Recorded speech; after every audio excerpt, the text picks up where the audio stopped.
es básicamente esas tres clasificaciones.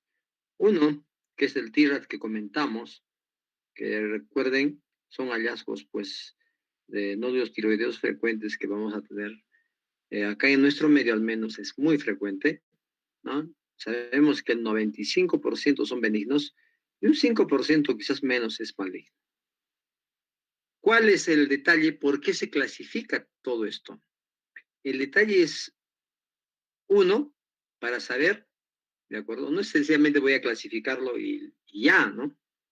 No es eso. El fin supremo de todo esto es, ¿qué nódulos voy a biopsiar yo? ¿De qué tamaño voy a biopsiarlos? ¿No es cierto? ¿Por qué? ¿Por qué esa pregunta? Porque cuando se hicieron los primeros estudios, se empezó a biopsiar un montón y se empezó a biopsiar a diestra y siniestra. ¿Qué pasó? Se les empezó a biopsiar y muchos eran pues benignos, muy alto porcentaje. Entonces, si todo el mundo se preguntó, estamos biopsiando pues de más, por gusto. Entonces hay que buscar criterios, ¿de acuerdo? Entonces, desde el año 2009, estamos hablando de hace 12 años, muchas sociedades profesionales, obviamente, han propuesto sistemas basados en ultrasonido. ¿Para qué? Para identificar nódulos y que justifiquen una biopsia o seguimiento ecográfico, ¿no? Y esto se fundó en que, gracias al BIRAT que les hablé de la mama, ¿no es cierto? Entonces, el acrónimo, obviamente, son reporte y sistema de datos de las imágenes de tiroides. Y la otra, obviamente, era pues de las imágenes de mama, ¿no es cierto? Entonces, el tierra surge a través de todo eso, ¿no? Entonces, desde el año 2001 les comentaba que la doctora radióloga húngara chilena, francesa chilena, que radica hace años en la clínica alemana, trabaja ya, ¿no? Empezó a clasificar lesiones nodulares, similar al BIRATS mamográfico. Y en el 2009, después de muchos años, presenta su trabajo. ¿Cuáles son las características ecográficas que ella evalúa?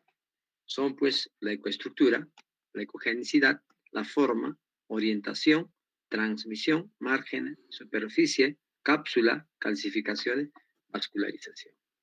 Dentro de ellos, por ejemplo, en la ecoestructura ve que hay quísticas, mixtas, sólidas.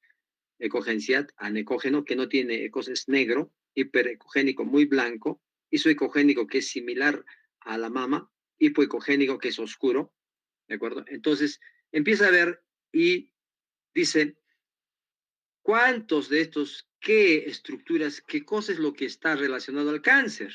Por ejemplo, cuando es quístico, ¿está relacionado al cáncer? No, no encontró ninguno. Doctor, Cuando es disculpe, sólida, sí, dígame. doctor, no se está proyectando su pantalla. ¿Así? Sí, doctor. Perdonen, perdonen. Si no me dices, sigo con... Ahora, Ahora sí, doctor. muy bien. Entonces, de todos esos parámetros que usó la doctora, ella vio, por ejemplo, en ecoestructura les comentaba quística, 0 cánceres asociados. En la sólida, 46. Quiere decir que las lesiones sólidas son las que tienen cáncer. En la ecogenicidad, lo que más orienta a malignidad o a cáncer es hipoecogénico, oscuro. Y en la forma, ¿cuál es la que es más fidedigno para decir que esto es cáncer? Es obviamente la forma irregular. La orientación es más alto que ancho, o sea, más alto que ancho. Esas lesiones más alto que anchos también, ¿de acuerdo? Alto porcentaje. Y más ancho que alto, ¿de acuerdo? 25. O sea, los dos, obviamente. Ven. Pero de eso, lo que más a nosotros, por ejemplo, nos llama la atención y que siempre es frecuente con cáncer es más alto que ancho. La transmisión, o sea, si tiene sombra acústica posterior. Cuando hablamos de sombra acústica posterior, estamos hablando cuando una lesión es negrita y tiene pues en la parte posterior una imagen oscura, ¿no es cierto? Entonces, miren, en la transmisión, que era normalmente, era 37, quiere decir que casi no influye lo que es la transmisión. Superficie, obviamente no lisa, será de bordes irregulares, todo eso, ¿no? Y eso es 43, ¿no? Y así, márgenes borrosos, indistinguibles, ¿de acuerdo? Y poco precisos es la que tenía mayor porcentaje de cánceres. Y la cápsula, cuando es, por ejemplo, ausente, no tiene cápsula, se supone que no tiene bordes con capsulita, hipoecogénico o hiperecogénico, no tiene cápsula, 41, ¿no? Y las calcificaciones, cuando tiene lesiones calcificadas, pero no solamente este, los microcalcificaciones grandes, sino, ¿no? Entonces encontró ella todo eso. Estos trabajos que ha hecho ella y ha encontrado, como vascularización, por ejemplo, vasos penetrantes que tienen en el mixto, todo eso, obviamente todos estos se evalúan y tienen pues sus características, ¿de acuerdo? Vascularización interna, los que encontró, por ejemplo, cuando hay pobre más moderada, también, ¿no? Entonces, ha hecho esta evaluación en todos los cánceres que encontró ella, ¿de acuerdo? Y de acuerdo a eso hizo también la clasificación, ¿no? Es una forma de clasificar, no es pues la definitiva. Entonces, ¿qué hizo ella? En ese momento sacó pues 10 patrones ecográficos, ¿no? El BIRAT-1, que es un examen normal, se supone que es tiroides normal. El BIRAT-2, como decía vuestra compañera, benigno, y que corresponde al TIRAT, en este caso TIRAT-2, que corresponde a los quistes, quiste coloide tipo 1, quiste coloide tipo 2. Son quistes y son benignos. Probablemente benigno o con algún riesgo, que estamos hablando hasta el 2%, es pues el coloide tipo 3, ¿no? El pseudonódulo de Hashimoto, ahí lo clasificó. En el tipo, en este caso TIRATS-4, el tipo de Kerbein, neoplasia simple, neoplasia sospechosa de malignidad tipo A, y en el 5, maligno tipo B y C, ¿de acuerdo? Y el BIRAT-6 definitivamente ya queda el diagnóstico del cáncer de tiroides. Entonces, dentro de esos patrones, él también empezó a ver el porcentaje de asociación con cáncer, ¿no? Para cada uno le sacó. Entonces, estos son los patrones coloides. Por ejemplo, este es un quiste porque es redondito, anecógeno, negrito, tipo 1, que puede tener su spot. ¿Qué es un spot? Spot es como una imagen blanquecina que está dentro del quiste. Ese es un coloide tipo 1. El coloide tipo 2 ya tiene como una especie de microcalcificaciones y parte como que impresiona sólida. El coloide tipo 3, de acuerdo, es más heterogéneo, tiene microcalcificaciones, tiene áreas quísticas en su interior. El patrón de tiroiditis ya sabemos cómo es el de Hashimoto, sabemos cómo es el de Kerbein. En patrones neoplásicos, la neoplasia simple, en este caso es hiperecogénico, pero tiene su capsulita, ¿ven? Oscurita, ¿no? Y la neoplasia sospechosa también. Y patrones malignos, definitivamente el tipo A, tipo B, tipo C, de los cuales todos ellos tienen pues riesgos de malignidad. Entonces, dentro de esos patrones benignos, también, ¿no es cierto?, se empezó a clasificar. Y solamente acá para indicarles cuál es el tipo 1 benigno, ¿no? Es un quiste, tiene su spot, esto de acá que brilla como cola de cometa, ese es su spot. Eso le indica que es benigno, ¿no? Y eso es importante ver. El tipo 2 tiene como una especie de lesiones mixtas, de aspecto de rejilla, microcalcificaciones, no tiene cápsula, ¿de acuerdo? Y también son vascularizadas. Eso llamamos también el nódulo espongiforme. Ese es el tipo 2. El tipo 3, probablemente benigno todavía, ¿de acuerdo? Son lesiones mixtas, ¿no? Que hemos mencionado y que tiene spot en su interior, tiene áreas quísticas, ¿no es cierto? No tiene cápsula y también puede tener, ¿no? Calcificaciones o no tener calcificaciones, ¿de acuerdo? Y eso es importante. Y tiene vascularización, ¿ya? Es el tipo 3, probablemente benigno. Entonces, esto lo clasificaríamos como el BIRAT-3. En este caso, TIRAT-3. Muy bien. El pseudonodio de Hashimoto, probablemente benigno, ya sabemos que tiene lesiones, recuerdan, ¿no? Y el Kerbein también, que ya hemos visto anteriormente, acá lo clasifican ahí.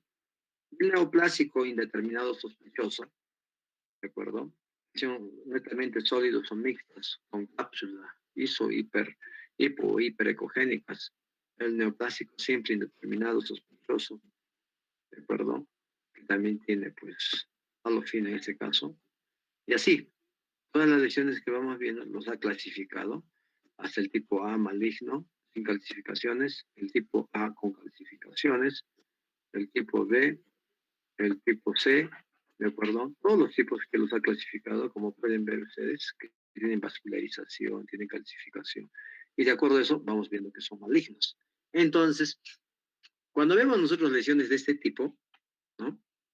Vamos a tener muy en cuenta para que puedan biopsiar, ¿de acuerdo? Entonces, miren cómo todos estos, los tipos B y C, por ejemplo, tienen vascularización bastante, calcificaciones, ¿no es cierto? Y son mixtos, son heterogéneos. Algunos son, no tienen cápsulas, son más altos que anchos, etcétera, ¿no? Entonces, ellos son los que hay que biopsiar. ¿Por qué biopsiar?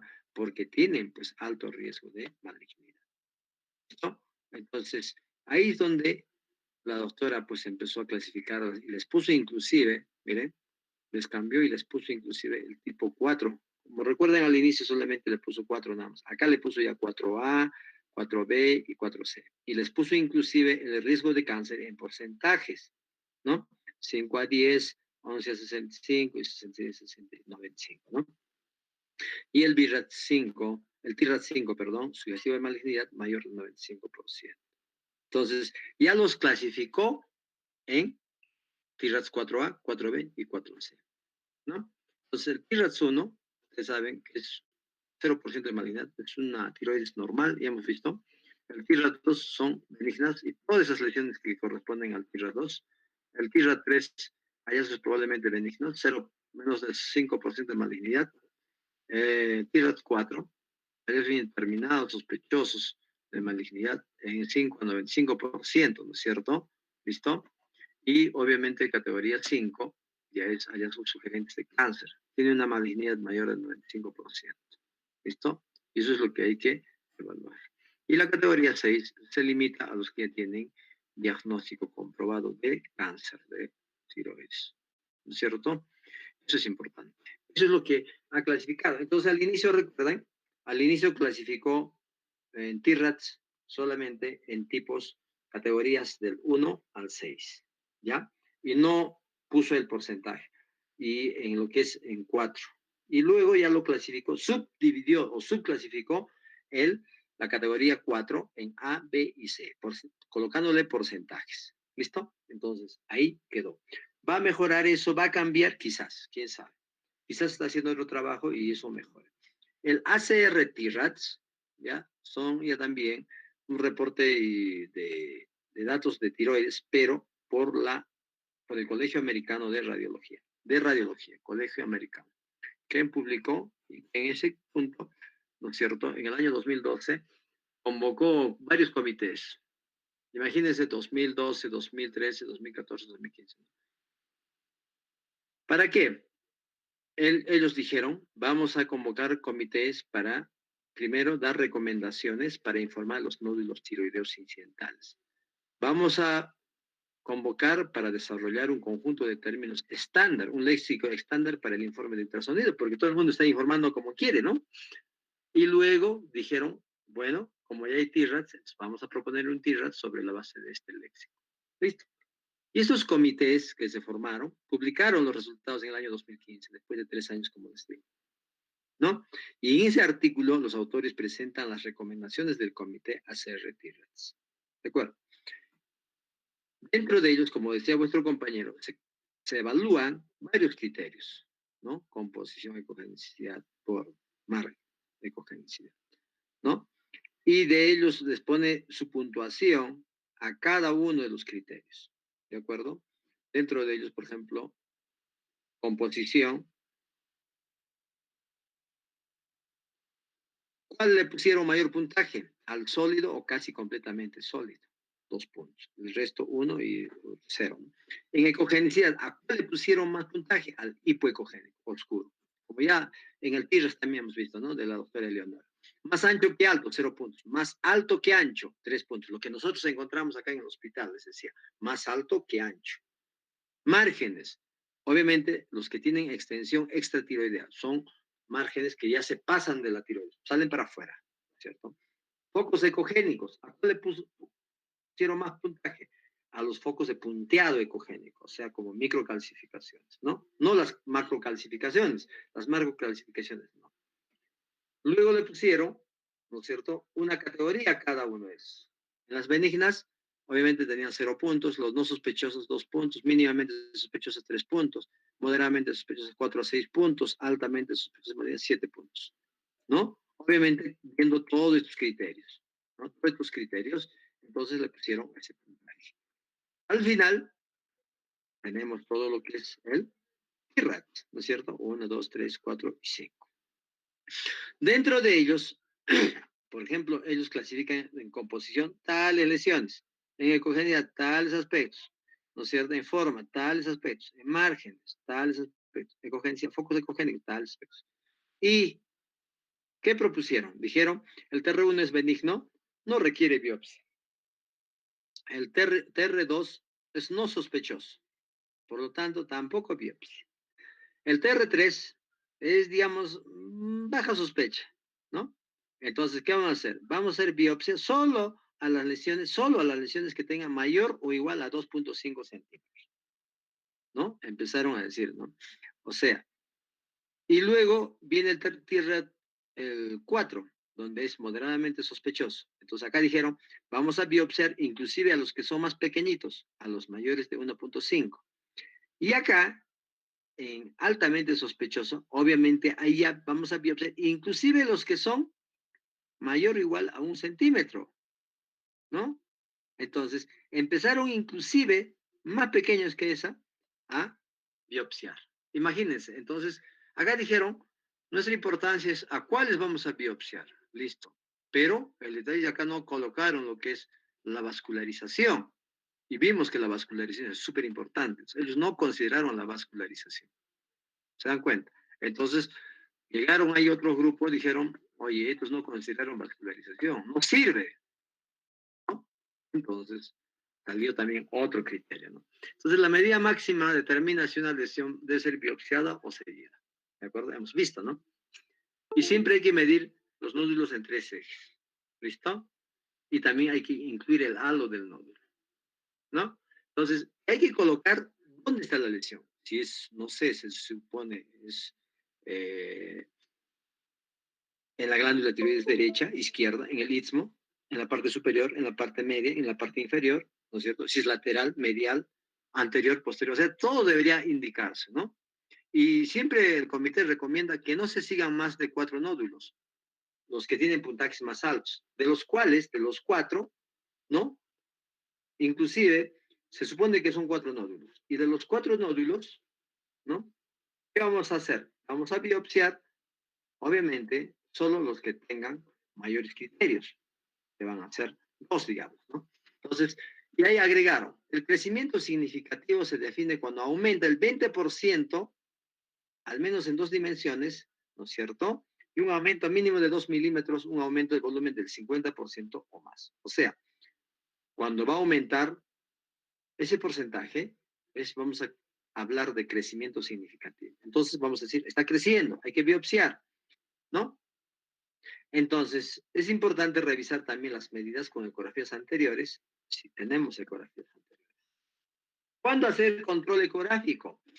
En un cáncer que tiene, en este caso diagnóstico ya, el seguimiento, hay que hacerle menor de 1 año a criterio del médico tratante.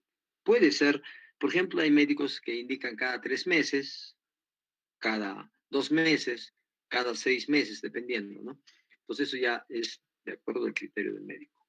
Mientras tanto, cuando tenemos un TIRAT 5, se supone que es uno maligno, hay que hacer cada año hasta los 5 años. Cuando es un TIRAT 4, 1, 2, 3 y 5 años, y queda ahí.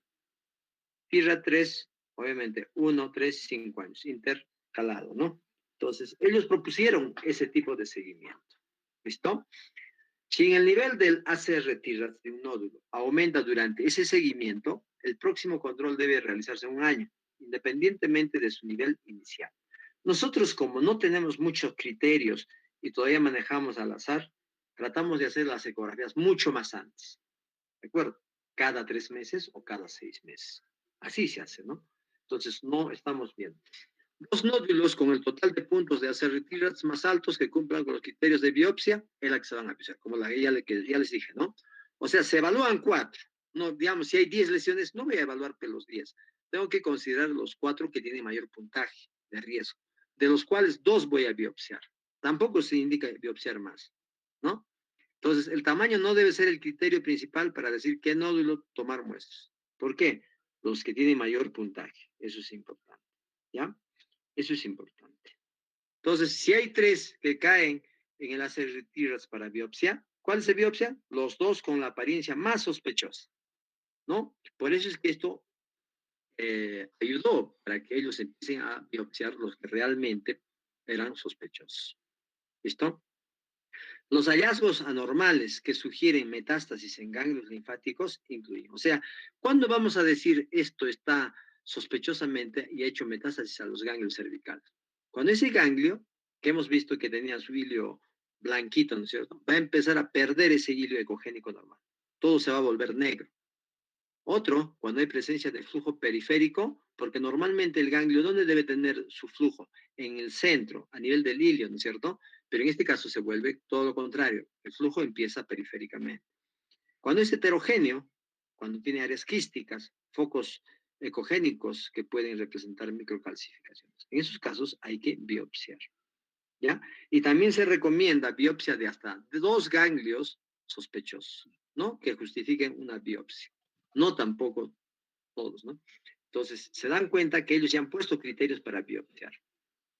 La otra es, pues, la sociedad, este, la, perdón, Asociación Americana de Tiroides, que les dije, que también presentaron su audio, por favor, alguien que esté con audio prendido, que también presentaron, ¿de acuerdo?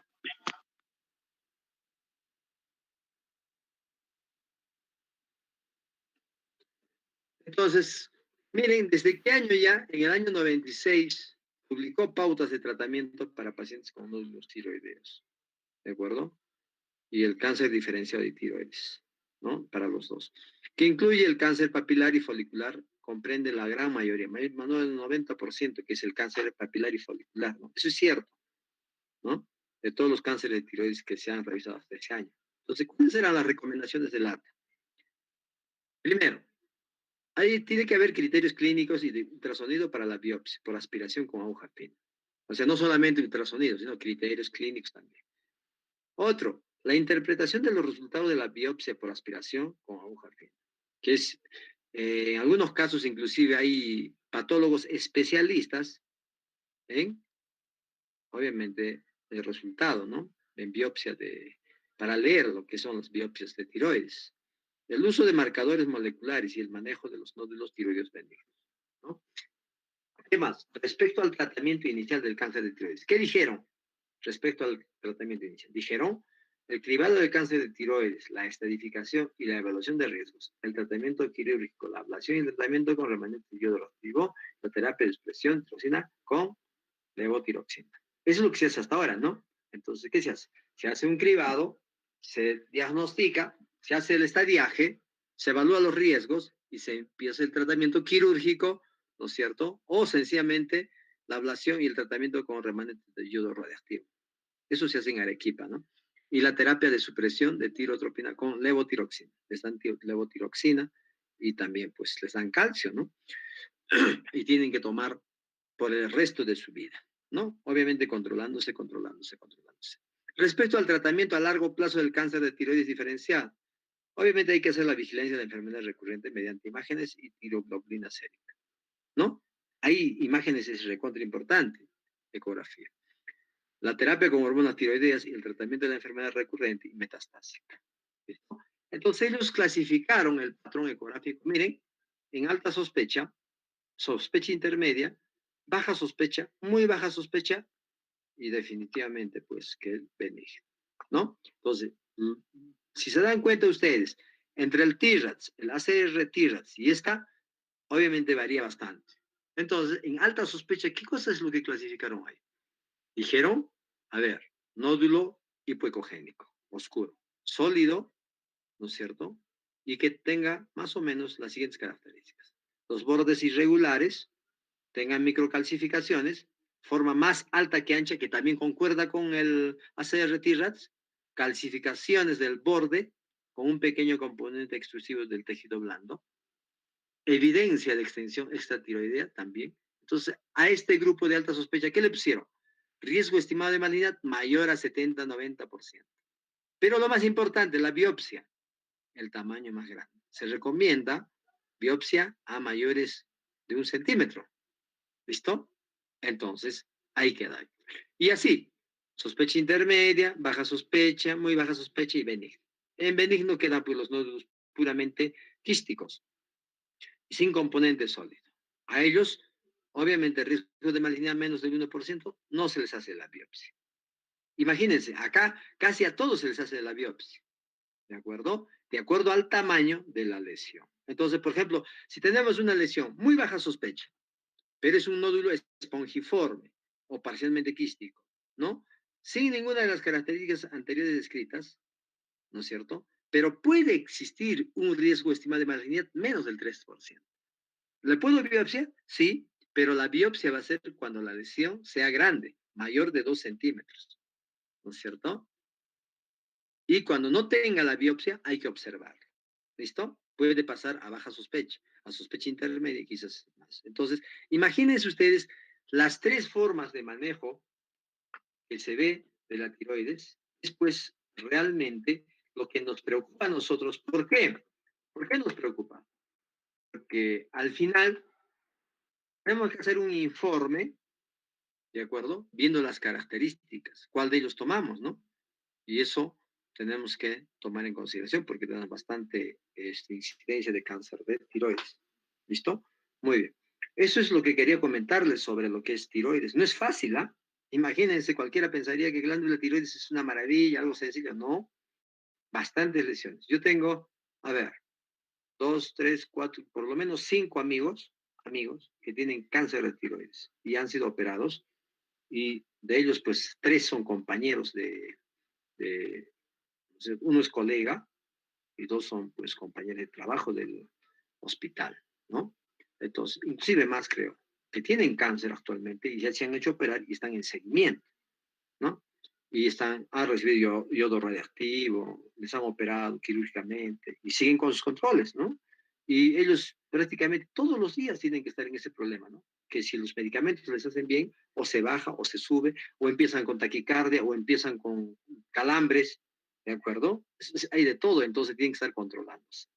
Y ustedes saben que el control acá en nuestro medio es hasta los 5 años. Sin, dentro de ese tiempo, pasado ese tiempo, ya no se ve lesión, no hay nada sospechoso ni ganglios, entonces recién dan como alta de la enfermedad, como que estuviera curado. ¿Eso significa que ya no tienen que cuidarse? No, igual tienen que seguir sus controles cada año, cada 2 años, dependiendo, ¿no es cierto? Y también su medicación. Y eso no es pues fácil, es complicado. ¿Listo? Entonces, tiroides que parece sencillo, en realidad no es tan sencillo. Tiene muchos criterios, variables, ¿de acuerdo? Y eso lo hace mucho más difícil. ¿Listo? Muy bien. Eso es lo que quería comentarles sobre lo que es tiroides. ¿Alguna pregunta? Doctor, una pregunta, o más que una pregunta, un aporte. Bien. Cuando estaba buscando sobre las clasificaciones que nos dejó de ¿Ya? TRADS y ATA, eh, encontré una clasificación que es la BTA, ¿Ya? es la British Thyroid Association, y había una de los estadios de esa clasificación que era sospechoso, o sea, la U4, que ¿Ya? mencionaba sobre una calcificación periférica, pero discontinua. Claro. Eso también puede influir bastante para el tema de si es que es maligno o no maligno. Claro. ¿Por qué? Porque si ustedes saben, por ejemplo, cuando una lesión calcifica, ¿de acuerdo? Los bordes están calcificados. Se supone que eso es benigno, pero si una parte está rota de esa calcificación y a través de eso impresiona que hubiera una protrusión más o menos, eso es una lesión maligna también, ¿no? Entonces, ¿por qué? Porque está rompiendo ese lugar y se supone que por ahí está saliendo la lesión. Entonces, es sospechoso. El ATA también lo considera eso, ¿no? En uno de sus criterios. Entonces, como tú ves, por ejemplo, hay clasificaciones europeas, esa me parece que es europea, ¿de acuerdo? Lo que hacen es, no solo eso, a través, si ustedes revisan el TIRATS, no es que solamente la doctora ha hecho la clasificación TIRATS, hay TIRATS chino, hay TIRATS, ¿cómo se llama? Egipcio, hay un montón de TIRATS, muchos han hecho el trabajo de TIRATS, muchos, ¿de acuerdo? Cada uno ha empezado a hacer trabajos bastante, ¿no?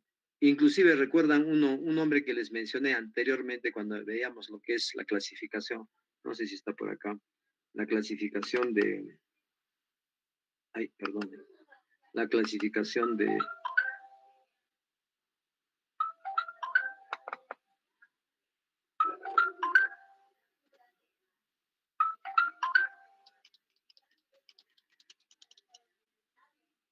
señora Patsita, recién estoy almorzando, ¿ya?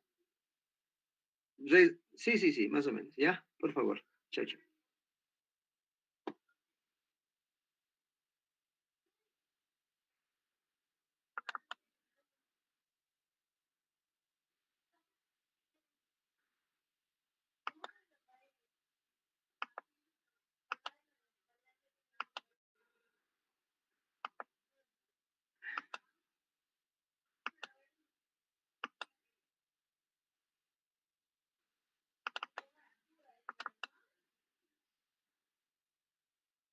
Por ejemplo, me están escuchando, ¿no? Sí, doctor, sí se escucha. Por ejemplo, de Freitz, que hizo la clasificación de patrones de Doppler color, ellos, por ejemplo, tienen bastante trabajo, ¿no? Hacen su trabajo, ¿de acuerdo? Los que dicen también, por ejemplo, de Nadia, Katy, si ustedes revisan, también sigue haciendo el trabajo, bastante hasta la fecha. Y así podemos encontrar bastantes trabajos, sí se hace, pero trabajos pues muy buenos también, ¿no? Entonces, lo que nosotros tenemos que optar es ver una de las clasificaciones que realmente valga la pena. Y si los coloqué los tres es porque los tres diferencian en muchas cosas, ¿no? Y eso es importante, diferenciarlos y ver cuál es lo que nos conviene. Ahora, yo puedo mezclar de los tres, sí, lo que yo hago es mezclar de los tres, o sea, combinar de los tres. Por ejemplo, del TIRATS saco lo que es pues, la clasificación TIRATS, ¿de acuerdo? Del 1 al 6, saco esa clasificación. Luego, dentro de las lesiones, considero la vascularización también como punto, como criterio, ¿de acuerdo? Y para la biopsia, yo considero inclusive biopsias más pequeñas, hasta de 0,5, que en ahí, si ustedes ven, casi pocos lo consideran o no lo consideran ese tamaño.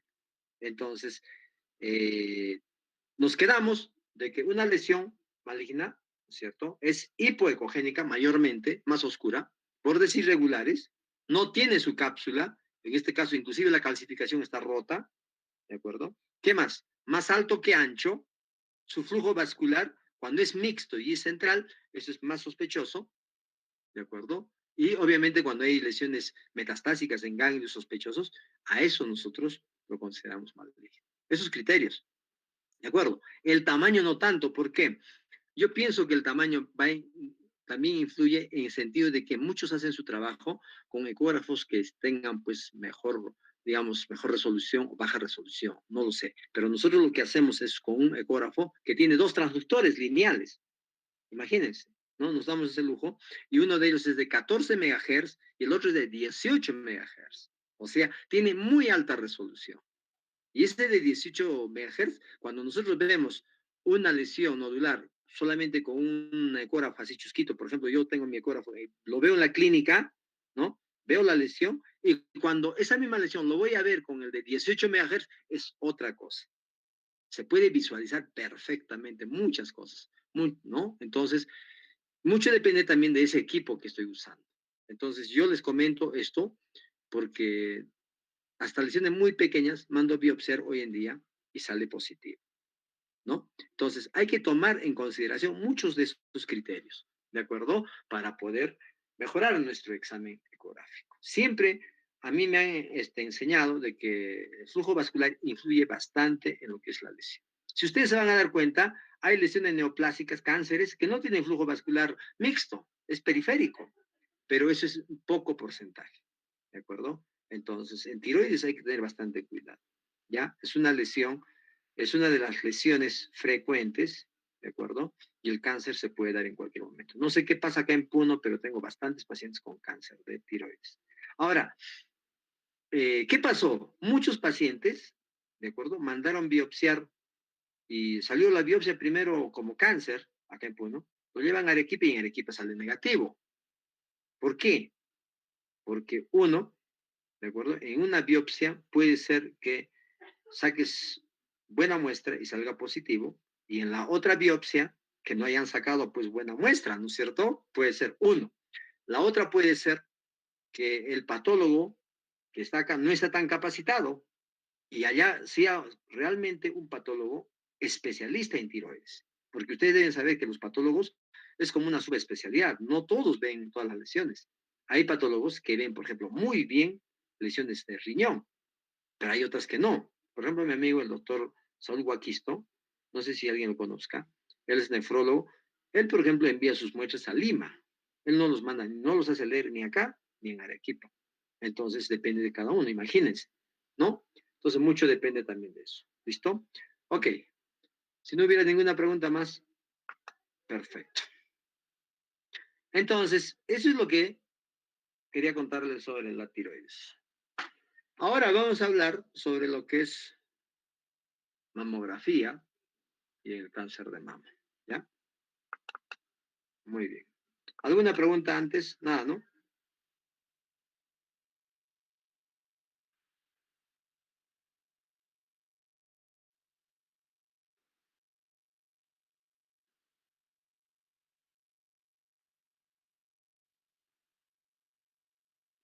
No, no. En realidad es un examen sencillo.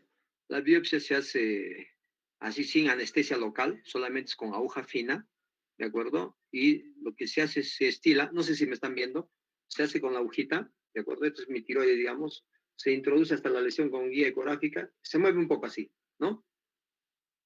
¿Cuál es el plan? Tratar de destruir el tejido para que sea más fácil de aspirar, ¿no? Una vez que hacemos así un movimiento así, pequeño, aspiramos.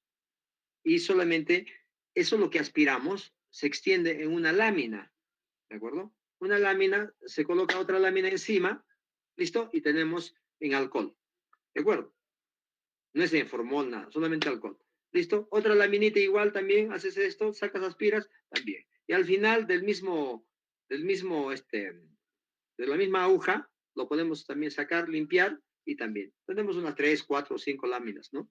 Entonces, esa es la forma como se hace la biopsia. Obviamente se le puede colocar en ese momento de repente un poco de hielo, ¿no? Pero no es nada complicado. En algunos casos, cuando la biopsia pues traumática, de repente la paciente tiene un cuello muy gordito o de repente se mueve, ¿no? No siempre los pacientes están quietos, se mueve y puede un poquito sangrar. Sí puede edematizarse quizás, pero más no, ¿no? Algo grave como que te hayas ido a hacer una biopsia de la carótida, no creo, ¿no? Porque a veces hay lesiones muy próximas, entonces hay que saber hacer la biopsia. Esa es experiencia, pues, ¿no? Y listo. Pero es sencillo. En realidad la biopsia es sencilla, ¿no? El chiste, como les digo, es sacar buena muestra y el patólogo que lo lea. ¿Listo? Entonces, una colega, por ejemplo, vino, me dijo, ¿qué me sugieres? Siempre te dicen, ¿no? ¿Qué me sugieres? Agarro, le digo, ¿sabe qué? Para mí está heterogéneo, hazte la biopsia. Pero vete a Arequipa, ¿no? Hace la biopsia. Busca un colega que sea especialista y listo, ¿no? Al poco tiempo regresa, realmente tenía cáncer de tiroides. ¿De acuerdo? Ya no perdió tiempo, fue rápido, ¿no? Y así uno puede darse cuenta de que el diagnóstico pues se hace preciso y rápido, ¿no? No se demora. Mientras más nos demoremos es pues mucho más complicado, ¿no? Así es. ¿Listo? Muy bien.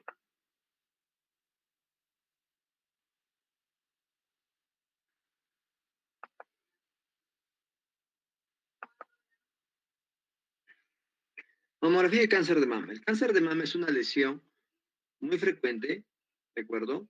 Y donde nosotros vamos a ver es evaluar el cáncer de mama. No sé si anatómicamente ustedes han leído lo que es la mama. Habrán hecho disección. No creo que hayan hecho disección, porque en cadáveres yo no veía que haya damas, ¿no? A menos que hayan aprovechado ustedes pues a un varón a hacer la disección, pero el tejido fibroglandular mamario de un varón es escaso o nulo o nada, ¿no?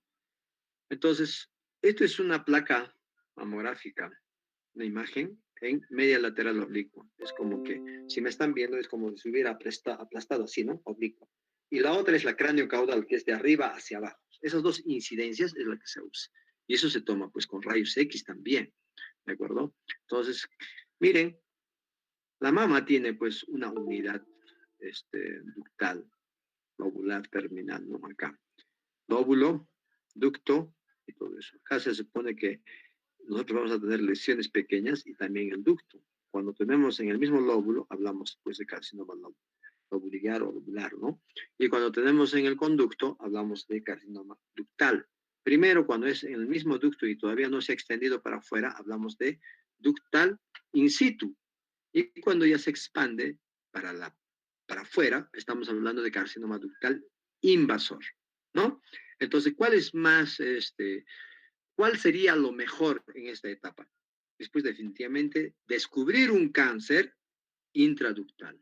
Y cuando descubrimos eso, estamos frente a una lesión que puede curarse en buen porcentaje. Pero si la lesión es grande, ya se palparon, es obviamente que ya ha infiltrado todo, ¿no? Y hasta ya de repente ha hecho metástasis, entonces un poco tarde. ¿Listo? Entonces, mamográficamente, ustedes saben que la radioopacidad siempre, mientras más negro es aire y mientras más radio, un poco oscuro, ¿de acuerdo? Un poco radiolúcido sería grasa. Y esta parte que es radio opaco es el tejido fibroglandular mamario. Mientras más joven es la mamá, perdón, la señora o la paciente, es mucho más blanco el tejido fibroglandular, mucho más denso. ¿De acuerdo? La vascularización es importante. Usted sabe que está dada por la mamaria interna, la axilar y la intercostal. La axilar que es rama pues de la subclavia, ¿no es cierto? Y la intercostal. También van a formar toda una cadena, ¿no? Y el sistema venoso está dado también, obviamente, al axilar, mamaria interna e intercostal, y que un sistema superficial que va a rodear el pezón, ¿no? Y es importante que el drenaje venoso también se da a ese nivel. El drenaje linfático axilar va a tener 3 niveles. Un nivel, el nivel 1, 2 y 3, ¿no? El nivel 1 que está por fuera, en este caso, ¿de acuerdo? Del pectoral. Y el nivel 2 está pues por detrás del pectoral menor. Y el nivel 3 está por dentro. Estos son los 3 niveles ganglionares. No son los únicos en realidad, ¿no? Son niveles ganglionares, pero a nivel del pezón y por detrás del pezón, y hay otros a nivel subclavicular, en la cadena mamaria interna. Hay varios grupos en realidad, ¿no es cierto? El drenaje linfático. Por eso es que cuando hay un cáncer de mama, nosotros acostumbramos ver solamente la axila, pero no es así. Hay que evaluar también la cadena mamaria interna, ¿no es cierto? Eso es importante. Los ganglios axilares se pueden ver por mamografía, sí, como unas radioopacidades, pero tienen un centro radiolúcido. ¿Qué es el centro? Es el hilio que tiene grasa, por eso la grasa es oscura, entonces se ve.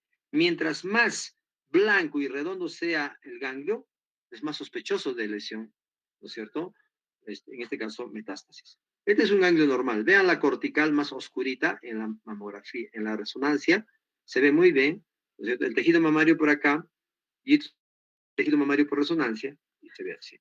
Entonces, sabemos que la unidad funcional básica, igual que ustedes saben que hay en pulmón, también hay en hígado, etcétera. Acá también hay, ¿no es cierto?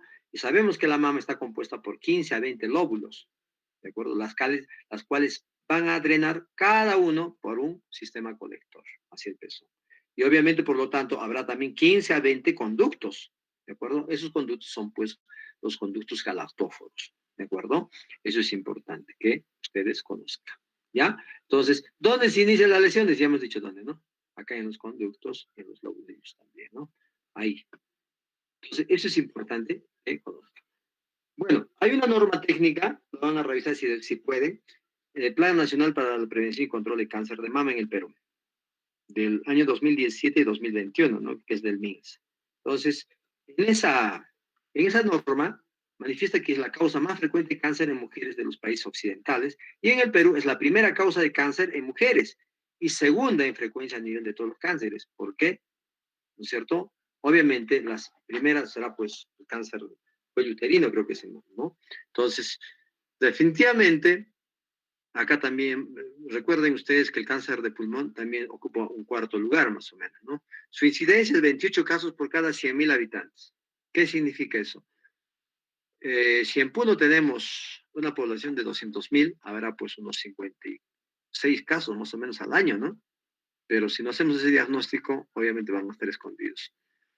La tasa de mortalidad anual es de 8.5 casos por 100.000 habitantes. O sea, de esos 28 casos que se diagnostican al año, también fallecen más o menos 8 a 9 pacientes, ¿de acuerdo? En 100.000 habitantes. Miren, esta es una tabla de cáncer en Lima metropolitana, donde mama pues, ocupa pues buen porcentaje, ¿no? Y luego el resto, ¿no? Esto es del año 2002, hace mucho tiempo todavía. La tasa de mortalidad ajustada por cáncer de mama es mayor, pues, en los países, digo, en los departamentos del norte, ¿no? Vean, Tumbes, Piura, Lima, etcétera. Pero en Puno es, pues, bajo. No es porque se mueran menos y porque realmente no se diagnostique. En realidad no tenemos métodos de diagnóstico en el Perú. Y más que todo en Puno, ¿no? En Puno tenemos en el hospital regional un mamógrafo que no sé si funciona. En el hospital de Juliaca tenemos otro mamógrafo que no sé si funciona o leerán o se hará exámenes. Y en todos los hospitales del departamento no hay mamógrafo. Imagínense, y tenemos una población de ¿cuánto? Más de 1 millón de habitantes, de los cuales, ¿cuánto será la población de damas, de mujeres en edad fértil y que requieren mamografía, ¿no? ¿Cuántos? Y otras mujeres que ya pasan los 40 años y que requieren también mamografía. Entonces, con 2 mamógrafos, imagínense. Y otra cosa importante, que no se hace screening de mama acá en nuestro departamento. ¿Qué es el screening? Es pues a todas las señoras de 40 años para arriba, ¿no? Obligatoriamente tener, prácticamente obligarlos a hacerse su mamografía, ¿no es cierto? Eso sería un screening, pero no se hace. ¿A quiénes se les hace la mamografía? A los que sospechamos que tiene cáncer de mama y que por AOV se palparon un bultito, ¿no es cierto? Su ecografía es mamografía, pero son muy pocos. Yo estoy viendo ahora estos días en el MINSA que yo no he visto ninguna mamografía en la semana, en 2 semanas que está más o menos por ahí. No vi. Y acá por la pandemia, ustedes saben que la mamografía se ha suspendido en todos los hospitales, al menos de salud acá en Puno. No hacemos desde ya marzo, no se hace mamografía tampoco, hasta ahora. Entonces, se ha obviado en muchos problemas que tenemos, ¿no es cierto? No se hace. Muy bien, el diagnóstico se hace y pues, miren, ¿cuál es la edad de mayor frecuencia? Entre 40 a 60 años, ¿de acuerdo? Quiere decir que en esas edades hay que priorizar nuestro examen mamográfico. Puede haber también de 20 a 29, 30 a 39, sí, pero no son pues muchos. Y también hay un porcentaje que hay debajo del pezón, miren, 17%, pero el lugar de mayor frecuencia es el cuadrante superexterno, ¿no? Se supone que es la axila, ¿no? Y 50% en este cuadrante superexterno. Factores de riesgo, hay bastantes factores de riesgo. Por ejemplo, edad mayor de 60 años, raza blanca, el 98% de pacientes mayores de 30 años, madre, hermana o familiar directa con cáncer de mama, ¿no es cierto? Tiene mayor riesgo de hacer cáncer de mama. Historia previa de cáncer de mama, presencia de genes, tanto uno en cromosoma 17 y gen 2 en cromosoma 13, lo que son los BRCA, 1, BRCA2, enfermedad fibroquística de mama, adenosis esclerosante, mayor riesgo, ¿no? Menarquia temprana, menor de 12 años, y también actividad menstrual prolongada, que también es mayor riesgo. La menopausia tardía también, mayor, después de 45 también es un riesgo. Nuliparidad o gestación después de los 25 o 30 años. Los que no tienen hijos tienen mayor riesgo también. Baja la lactancia, menor número de hijos, radiación, la obesidad también, ¿no? La obesidad no solamente para cáncer de mama, para todo tipo de cáncer, ¿no?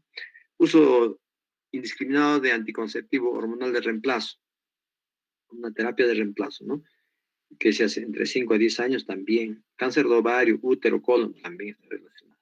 Entonces, miren el parentesco de familiares con cáncer de mama.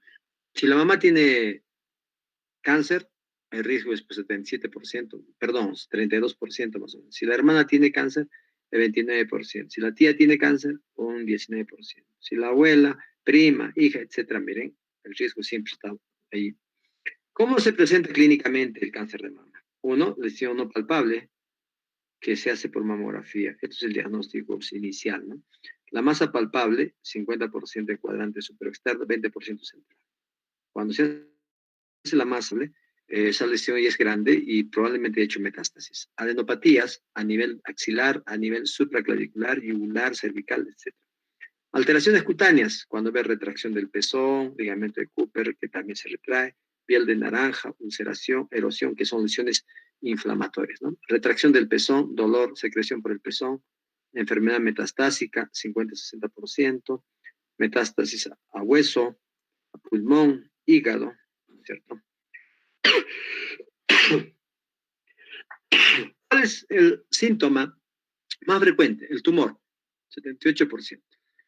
Mamografía, el diagnóstico 9%, y el dolor es el último de los síntomas. Entonces, siempre hay que estar viendo una lesión, ¿no? ¿Cuál sería lo ideal? Primero que sea mamografía, ¿no? Mayor porcentaje. ¿Por qué? Porque con mamografía vamos a detectar, pues, cánceres iniciales, mientras por tumor, ya, pues, muy tarde, ¿no? La propagación del cáncer puede ser directa a los tejidos vecinos, vía linfática, por embolización, permeación, penetración del vaso linfático, taponan y progresan por invasión continuada. Vía vascular, las metástasis a distancia. Clasificación. ¿Cuál es la que se diagnostica más? El carcinoma ductal invasivo. Ya les he dicho, el que ya ha invadido es la que se diagnostica más, el 5%. Debería ser todo lo contrario, ¿no? Carcinoma lobular invasivo, 15%. Formas especiales, el inflamatorio, etcétera, y el carcinoma no invasivo, carcinoma ductal in situ, carcinoma lobular in situ, estos son en menor porcentaje. ¿Cuál sería lo ideal? Diagnosticar todos en este estadio, así, carcinoma no invasivo, ¿no es cierto? Pero lastimosamente no hacemos eso.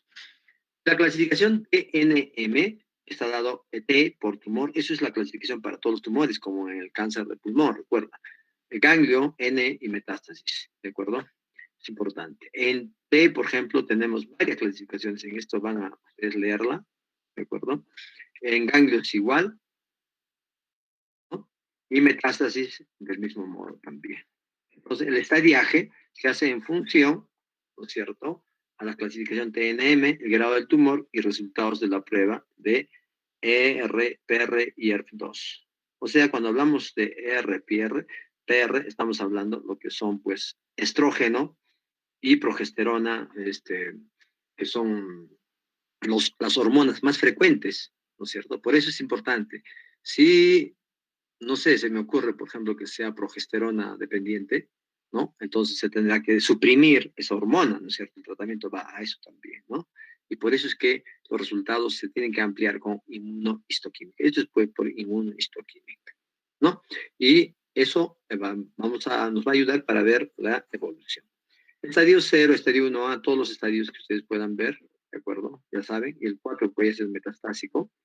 Y el porcentaje de supervivencia, ustedes saben que en el estadio 1, más o menos 90%, en el estadio 4, 15%. ¿Qué quiere decir eso? Que si encontramos en el estadio 4, cuando hay metástasis, el porcentaje de supervivencia a los 5 años va a ser 15%. De 100 pacientes con cáncer de mama, solo 15 van a sobrevivir 5 años. Y probablemente casi todos fallezcan a los 10 años, ¿no? Muy bien. El estadio clínico más frecuente diagnosticado es el 3B. ¿Listo? Hay formas especiales de cáncer o el cáncer o enfermedad de Payet del pezón, ¿no es cierto? Que es también un tipo de cáncer. El carcinoma inflamatorio, que es la forma maligna de cáncer. El carcinoma mamario bilateral yo no he visto casi mucho carcinoma mamario bilateral, pero sí existe, ¿de acuerdo? Puede ser bilateral simultáneo en el mismo momento, puede ser bilateral sucesivo, primero de en uno y después el otro, y puede ser metástasis de una mama a otra mama, ¿no? Carcinoma de mama en la niñez también es raro, pero también existe, ¿de acuerdo? Y estos casos sí tiene, pues, el pronóstico en la niña, con tratamiento conservador, puede ir muy bien, ¿no? Pero dependiendo si se ha extendido o no a ganglios regionales. Pero se dice que la extensión a ganglios regionales es, pues, mínima. durante el embarazo y lactancia es difícil el diagnóstico. Si ustedes van a hacer una mamografía, no se va a poder leer prácticamente, porque la mama es densa, ¿de acuerdo? Todo va a ser radiopaco, posible que pueda haber, ¿no? Porque la forma de presentación más frecuente del cáncer de mama inicial es el cáncer, es el intraductal y ese es el tipo de microcalcificaciones, ¿ya? Durante la gestación es importante, puede haber también cáncer de mama, pero es difícil diagnóstico, ¿de acuerdo? En hombres puede existir también, es muy raro, se dice que es 100 veces menos frecuente que en la mujer, ¿de acuerdo? Entonces, ocurre en la edad avanzada, infiltra rápidamente porque no hay mucho tejido mamario, ¿de acuerdo?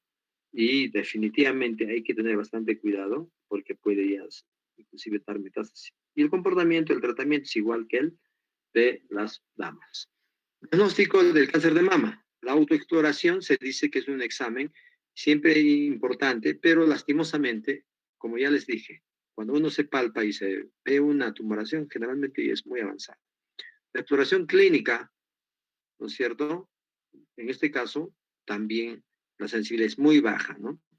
Y miren el valor predictivo positivo, 4 o 50%, ¿no? Uf, bajo. La mamografía, el ultrasonido, la resonancia, la biopsia, obviamente hacen también el diagnóstico. El diagnóstico de metástasis hay que hacer rayos X, gamografía ósea, survey óseo, TAC, tomografía, resonancia y PET-CT.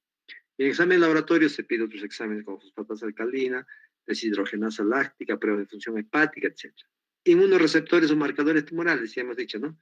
Aparte de lo que hemos mencionado, hay que ver el antígeno carcino embrionario, el P53 antioncogénico y los receptores de estrógeno y progesterona que les mencioné, que es importante. O andrógenos y también el BRCA1, el BRCA2, que son ya pues marcadores genéticos, ¿no? Y que muchas veces cuando la mamá tiene, de hecho que tiene, por eso es que si una mamá tiene cáncer de mama, la hija probablemente tenga también cáncer de mama.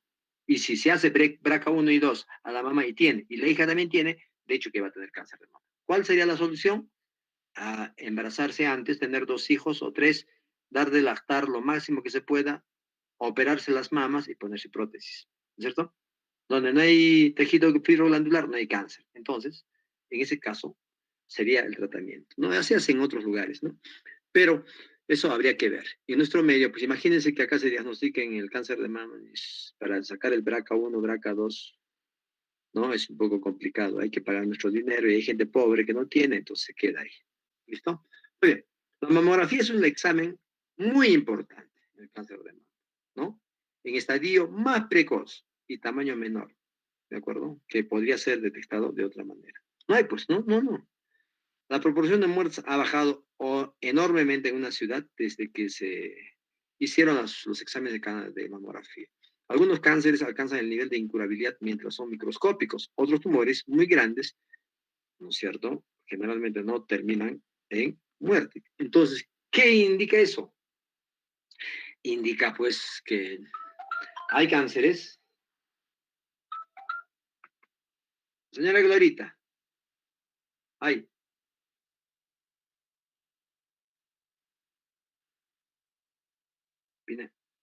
Pineda Chambi. Sí, me llamó. Yo voy a venir y ya voy a leer. ¿Ya? ¿Quién ha venido? ¿La señora? ¿Quién? No, yo estaré en una hora todavía. O sea, en una hora saldrá el resultado. Porque ya lo hemos visto ya. ¿Ya? Listo, ya, chao, chao. Entonces, no todos los cánceres de mama tienen el mismo comportamiento. O sea, uno piensa que el cáncer de mama para todos aparece en 1 centímetro y a los 2 años va a ser 3 centímetros y en la otra paciente igual. No es así. Lastimosamente no es así. Hay cánceres que pueden ser tan chiquititos, ¿de acuerdo? Y pueden ya dar metástasis. Son pequeñitos y ya dieron metástasis. Y cuando es metástasis ya está extendido. Entonces el grado de curabilidad es demasiado bajo, ¿no es cierto? Pero hay lesiones grandes, que no dan todavía metástasis. Entonces, por lo tanto, obviamente es cáncer, pero hay que operarlo, hay que dar tratamiento y tiene ¿no? Cómo les digo? buen pronóstico. Entonces, hay lesiones porque son de diferente comportamiento. ¿Listo? Eso es el detalle. Si ustedes dirán, si en las niñas hay cáncer, ¿cuándo ha empezado el cáncer? Puede ser que haya empezado algunos años antes, ¿no? Y quizás ya quizás ya nació con esos, ¿no? Con el tumor. Entonces, no sabemos realmente qué es lo que pasa. ¿Ya? Muy bien. Uno de los problemas del screening es que hay muchos cánceres que son morfológicamente indistinguibles de lesiones benignas por imagen. ¿De acuerdo? Por eso es que a veces parece un cáncer, pero solamente es, ¿no es cierto?, una cicatriz media rara o un tejido medio irregular, pero no es cáncer, ¿no? Entonces, eso nos lleva a qué? Que muchas biopsias se hacen en lesiones benignas, ¿no? Se hace es muy agresivo uno, ¿no? La otra es menos agresiva, que algunos cánceres no pueden ser detectados. Entonces, al final, ¿qué hacemos? La idea es evaluar muy bien. La mamografía con el tiempo ha evolucionado. Antes la mamografía las imágenes que les mostré eran imágenes de mamografías convencionales, ¿ya? Mamografías convencionales. Entonces esas mamografías no eran buenas y no se podía detectar, ¿no? Salía y listo, ¿no? Entonces la sensibilidad de mamografía más o menos del 63% en mamas muy densas y las mamas grasas que ya tienen más tejido mamario graso, baja. Obviamente, ¿no es cierto? La grasa, se supone que, perdón, el tejido mamario, en ese caso, prácticamente toda la mama es reemplazada ya por grasa. Por ejemplo, una paciente de 70 años, toda la mama casi es grasa, ¿no? Tejido mamario tendrá poquito, a menos que no haya tenido ningún hijo, entonces puede haber todavía tejido mamario. Entonces, la mamografía, ¿dónde es más fácil? ¿En la mama que es densa o en la mama que es grasa? Definitivamente en la mama que es grasa. ¿De acuerdo? Por lo tanto, miren, el 87%, ¿no es cierto?, de sensibilidad en mamas grasas. ¿Ya? Muy grasas. Significa que ahí mucho más fácil diagnosticar el cáncer de mama. Por eso es que se dice mayor de 40 años. ¿Por qué? Porque las pacientes, generalmente las señoras a las 30, 32, 35, ya tienen varios hijos, ya han dado de lactar. Y al dar de lactar, la mama, ese tejido fibroglandular, ¿no es cierto?, empieza a transformarse en grasa. Y a los 40 años muchas pacientes ya tienen la mama bastante grasa, entonces se examina muy bien, la mamografía sirve muy bien, pero hay pacientes que nunca han tenido hijos, por eso la nuliparidad es uno de los riesgos y también la baja lactancia o ausencia de lactancia, ¿no? Entonces el tejido mamario a los 50 años sigue siendo denso, entonces la sensibilidad todavía sigue bajo, ¿no? Entonces mucho depende de los hijos que tengan, ¿de acuerdo? Y la lactancia. Muy bien. Entonces, miren, se han hecho estudios que demuestran mayor sensibilidad de la mamografía digital. Hoy en día se usa la mamografía digital, ya no la convencional. Y no solamente la mamografía digital, hoy en día se usa también tomosíntesis. Es como un corte que hace, ¿de acuerdo? ¿Recuerdan la tomografía que hacía en sus inicios cortes así de traslación, rotación? Más que todo de traslación. Se hace igual ahora en la mamografía digital con tomosíntesis y se hacen varios cortes en esa zona, unos 60, 70 imágenes, y eso nos ayuda mucho más, obviamente, para el diagnóstico. La sensibilidad supera pues todo, ¿no? Eso es importante. ¿Ya? Muy bien. Entonces, miren, para marzo del 2017, el número de médicos del MINSA, ¿de acuerdo?, que participaban en mamografías de tamizaje era más o menos 113 médicos radiólogos, de los cuales 32 solamente han recibido capacitación en mamografía. Hasta ese año, ¿eh? Hasta el 2017. Imagínense a nivel nacional, para 32, no sé, digamos, ¿cuántos millones de damas habrá? Pues, ¿no? Para tantos millones de damas, solo 32 médicos en el MINSA que han recibido capacitación en mamografía. Imagínense. Esa es nuestra realidad. ¿De acuerdo? Por lo tanto, pues no hay diagnóstico. Ustedes han escuchado alguna vez de campaña de mamografía, ¿no es cierto? O de repente rastrillaje o screening, no, nada. Entonces, miren esta mamografía digital. Es otra cosa. Piel, pezón acá, cráneo caudal. Les dije, ¿no? Cráneo caudal, de arriba abajo. Y esto es una incidencia media lateral oblicua, media lateral, donde sale el pectoral, acá, y este es un ganglio, ¿no? Este es un tejido mamario casi graso ya. Miren, tejido mamario un poquito, queda casi nada. Y estos son las mamografías convencionales o analógicas antiguas. ¿Eh?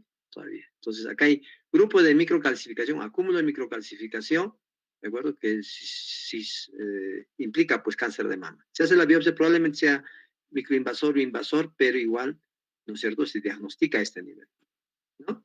Otro, también, acá, otra clasificación acá irregular, regular, ¿de acuerdo? Esas microcalcificaciones heterogéneas irregulares son el inicio del cáncer de mama. Entonces vean acá el éxito del screening, del examen. Puede empezar el screening acá, el primer screening, primer control. Yo le diagnostico en el primer control un cáncer de crecimiento rápido, excelente. Todavía está en nivel de curabilidad. Acá está el nivel de incurabilidad. Por encima de esto es incurable, por debajo curable, ¿no es cierto? Entonces, ¿qué pasa? Yo lo encuentro en el primer screening, el cáncer diagnóstico, perfecto. Todavía estoy en nivel de curabilidad. Pero, ¿qué pasa en el segundo screening? En el segundo screening ya no lo voy a detectar, ¿no es cierto? Voy a detectar, pero ya no en el nivel de curabilidad. Entonces, va a estar incurable. Va a ser imposible ya. Y así, ¿no? Dependiendo del grado de crecimiento, de la velocidad de crecimiento, perdón, del cáncer de mama. Hay cánceres de crecimiento lento, ¿no? Entonces, esta es una masa, por ejemplo, miren, grandota, ya tiene metástasis, miren los ganglios blancos hiperdensos, ¿de acuerdo? Eso es importante, ¿ya? Entonces, la mamografía tiene varias formas de ver el cáncer de mama. Uno puede ser como una masa, que también lo podemos ver por ecografía, la distorsión tisular o distorsión de arquitectura, que también lo podemos ver por mamografía y por ecografía, y el acúmulo de microcalcificaciones o microcalcificaciones agrupadas, que antes eran estos términos, ¿de acuerdo? Y que solamente se ve con mamografía, no lo puedo ver con ecografía, ni con resonancia. Imagínense, ¿ya? Muy bien. Entonces, esta es una masa, tremenda masa, esto de hecho que uno se palpa es tremendo masón, ¿no? Entonces ya es una lesión cáncer de mama. Lesión espiculada, miren una lesión, la distorsión de arquitectura, cáncer de mama, es chiquito. Esto se palpará, no creo que se palpe, pero se ve por mamografía, bien bonito. Miren, irregular. Esta es otra lesión, vean, también irregular, bordes espiculados, ¿no? En esta zona. Como solito, como aislado, ¿no? Pero acá no hay nada, aquí sí hay, es un cáncer de mama, ¿de acuerdo? Y las microcalcificaciones que hemos visto ya, que también son el inicio del cáncer de mama. Entonces, todas esas formas se puede encontrar el cáncer de mama. ¿Listo? Entonces, cuando se encuentra en una mamografía, por ejemplo, acá, ¿qué hago? Me quedo ahí, lo miro, lo felicito. No. Lo que tengo que hacer es, yo con un arpón, con guía mamográfica, ubico la lesión y mando el arpón ahí, y ese arpón lo va a marcar el lugar. El cirujano oncólogo, el cirujano de cabeza y cuello de mama, va a ingresar y va a sacar un pedazo de mama, de toda esa zona, obviamente con el arpón. Va a seguir, el arpón va a seguir como guías, como un taco va a sacar. Y se estudia toda esa zona, otra vez mamografía, y se ve que es patológico, y se ve, ¿es invasor, es microinvasor? ¿Cómo es? Listo. Y de acuerdo a eso el tratamiento, si va a ser radical o no va a ser radical, ¿no es cierto? Eso ya depende del cirujano, oncólogo. La tomosíntesis, como les manifestaba, es pues una herramienta complementaria donde obviamente los cortes de 1 milímetro van a mejorar, ¿no? Miren cómo el tubo empieza a moverse, ¿de acuerdo? Esto es lo que era antes. Y acá, miren cómo es que se ve una lesión redondeada, pero con la tomosíntesis lo veo bordes bien definidos, ¿no es cierto? Me ayuda un montón. Miren, comparativa digital con tomosíntesis, ¿de acuerdo? Imagen no visible en la radiografía digital, acá no se ve, pero acá lo veo en tomosíntesis y veo la lesión en tomosíntesis. Esta es una lesión, miren, paciente de 52 años, se describe radiopacidad en cuadrante súper externo, esto de acá, ¿de acuerdo? ¿No es cierto? Dos radiólogos dijeron, baja probabilidad de malignidad. Se le hizo con tomosíntesis en este cráneo caudal, ¿no? CC, cráneo caudal. Se le hizo tomosíntesis, ahí está la lesión, medio irregular, ¿no es cierto? Los bordes medios espiculados. Luego de esta misma, pero se hizo en medio lateral oblicua, como que no se ve muy bien. En la tomosíntesis aparece como que es también irregular. ¿De acuerdo? Entonces, en el estudio de mamografía visualizamos asimetría focal, esta es asimetría focal, ¿cierto? Que en el estudio de tomosíntesis complementario corresponde a área de distorsión de arquitectura.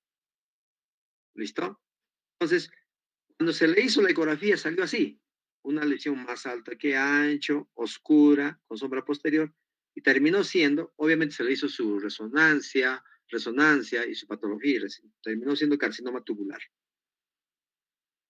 Otra lesión igual, 2009, casi no se ve diferencia, 2010, un poquito que acá, miren, cambió la forma, acá es más chiquitito y más denso, y esto es grande, ¿no es cierto? Entonces ya hubo una, ¿qué cosa? Obviamente fue una asimetría en evolución, ¿de acuerdo? Esa asimetría, con los años de control, miren cómo hemos ido cambiando y se vio, se hizo el examen y quedó ahí, ¿no es cierto? Pero no queda ahí, se le hizo una tomosíntesis. Miren la diferencia, esto es una digital y esto es tomosíntesis. En la tomosíntesis se ve, pues mira, tracciones irregular, heterogénea, terrible. Se le hizo su ecografía y la ecografía oscura, mire, mamografía, resonancia, perdón, también, y a la patología resultó siendo carcinoma lobular infiltrante. ¿De acuerdo? Entonces, ¿cómo es que ayuda la tomosíntesis? Bastante. Entonces, el cáncer de mama puede ser como masa, que es un invertido, inflamatorio, uno que tiene retracción de piel, inflamatorio también, pero como, miren, recuerden, piel de naranja, ¿no? Piel de naranja sinónimo de carcinoma inflamatorio. Ulcerado, bilateral sincrónico que le operaron, y así, ¿no? Entonces, esa es la mamografía del cáncer de mama, para que vean más o menos cómo es que el cáncer de mama se puede evaluar con mamografía, ¿de acuerdo? Y ayuda bastante. En la siguiente clase vamos a ver el BIRATS de mama. Lean el BIRATS de mama, voy a hacer preguntas, y eso es importante, ¿por qué? Porque el BIRATS de mama es pues otra clasificación muy importante y que nos va a ayudar enormemente. ¿Listo? Muy bien, gracias por su atención, muchachos. Un favor grande, me están exigiendo unas tomografías en el seguro, voy a ir a leerlas. El grupo de hoy vamos a pasarlo, no sé si para mañana, eso ya vamos a coordinar con el delegado, porque como me he quedado solo, aislado, abandonado, triste, ¿de acuerdo? Entonces tengo que hacer todo. Todas las tomografías que no se han leído, que hay pacientes graves, tengo que hacerlas y me están llamando. ¿Ya? Entonces, me van a disculpar, hoy día no hay prácticas. ¿Listo? Y vamos. Me avisas, Michael, cuándo lo podemos hacer. Yo tengo tiempo mañana en la tarde, puede ser mañana a las... Hemos quedado, creo, el examen a las 7, ¿hemos quedado? 6 a 7. A las 7, doctor. Ya, 7. Muy bien. Entonces, la práctica podemos hacerlo de, 7, de 5 a 6 o de 6 a 7, ¿no? Dependiendo que dispongan de tiempo en ese momento. ¿Ya? El delegado que se comunique conmigo, pónganse de acuerdo y listo. ¿Aló? Sí, doctor. Sí, dígame.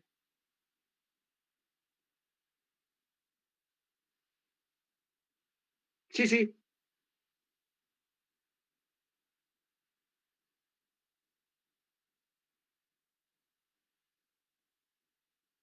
Ya. Ya, yo voy a ir ahorita en este momento, voy a leer esa placa, voy a verlo, ¿ya? ¿En qué fecha está, me dice? 9 de enero.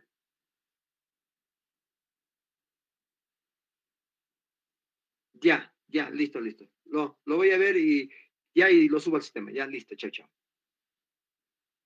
Ya, entonces, no está el delegado, ¿no? ¿Dónde está el delegado? Pues, ¿se fue? Michael, ¿cómo es?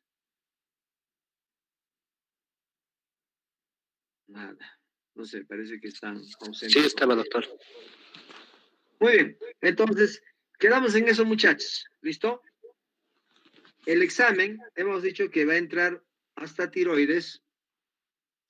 La primera parte de tiroides, ya no ya la clasificación de nódulos, T-RATS, tampoco va a entrar lo que es ATA ni tampoco ACER, ¿de acuerdo? Solo la primera parte que hicimos el día lunes. Muy bien. Y tampoco va a entrar neumoconiosis ni neumonías intersticiales, porque es bastante, y esas partes no, ¿de acuerdo? Porque me ha pedido el delegado que es mucho, entonces hemos obviado esas diapositivas. ¿Listo? El examen mañana, no se descuiden, lean, y el delegado se va a comunicar conmigo para ver cómo vamos a hacer eso, ¿ya? Que me llame en la noche. ¿Listo? Gracias, muchachos, por su atención. Hasta luego, doctor. Hasta luego, doctor. Pues, Hasta luego. Hasta luego, doctor. ya saben, los del grupo de hoy Hasta día, luego. por favor, avisen al delegado, ¿ya? Gracias. Ya, doctor, no se preocupe.